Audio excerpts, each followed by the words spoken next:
Le passage de Genèse 1 est fondamental, car il établit l'origine de toute la création, selon la vision biblique. Ce chapitre décrit comment Dieu a créé les cieux et la terre, ainsi que tout ce qui s'y trouve. Au commencement, il y avait le vide et l'obscurité, et l'Esprit de Dieu planait sur les eaux, Genèse 1-2. Cela souligne l'idée que tout a été créé par la volonté divine, posant ainsi la base d'une compréhension monothéiste de l'univers. Dans Genèse 1-3, Dieu dit « Que la lumière soit », et la lumière surgit immédiatement.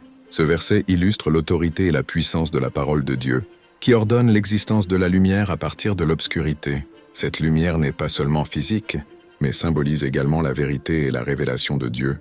Dans notre vie quotidienne, cela nous rappelle que nous pouvons chercher la lumière de Christ pour éclairer notre chemin spirituel. La création s'organise en 6 jours. Le premier jour, Dieu crée la lumière. Le deuxième, il sépare les eaux. Et au troisième, il fait apparaître la terre sèche. Genèse 1-9. Le quatrième jour, il crée le soleil, la lune et les étoiles. Genèse 1-14. Car il pendant la création des animaux terrestres, les poissons et les oiseaux, créés à l'image de Dieu. Genèse 1-26. En Genèse 1-26, là où il est dit que l'homme est créé à l'image de Dieu, nous sommes appelés à comprendre notre dignité et notre valeur. Cela nous confère une responsabilité sur la création.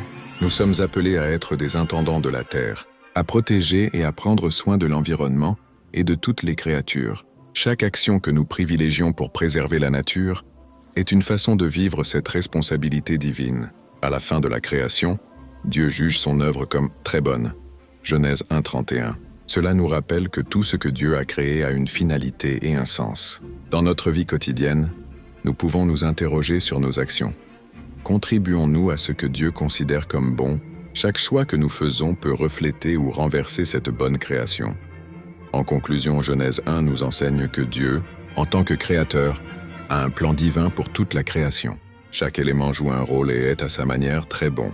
En méditant ce texte, nous pouvons trouver encouragement et motivation pour vivre de manière plus consciente et respectueuse vis-à-vis de ce qui nous entoure.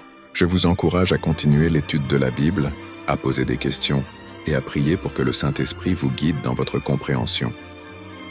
Il existe d'autres interprétations possibles et je recommande de toujours rechercher la sagesse divine par la prière.